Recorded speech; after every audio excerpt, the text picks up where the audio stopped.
لان زمان صح. الروايه ما كانش فيه سينما، فالروايه كانت فيها تخيل كبير، فيها فكره ان انا مثلا يعني مثلا من 100 سنه فاتت او من 200 سنه فاتت لما اقرا روايه فانا هتخيل كل اللي فيها.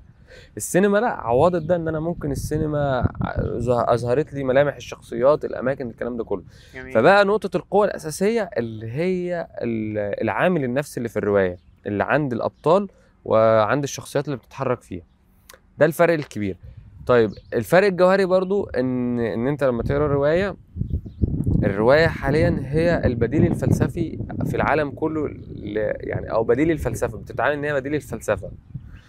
ففي فلسفه وفي افكار بتبقى اعمق من الفيلم، انت مش هتفهمها غير من الروايه. جميل. زائد برضو ان انت الفيلم بيكون فيه فكرة كأنه بيفرض عليك او بيملي عليك الفكرة والشخصية المعينة، لكن الرواية لسه فيها مساحة من زي ما نقول المحاورة معاها، ان انا لما اقرا رواية فانا قادر ان انا اتحاور انت معاها، بتتخيل حتى يعني بتتخيل تتخيل، بشكل وقادر ان انا اعمق شويه. اتحاور مع الافكار اللي فيها يعني، صح. وقادر ان انا حتى يعني عارف انت ابسط مثال ان انا اكتب على الهامش كده كذا كذا.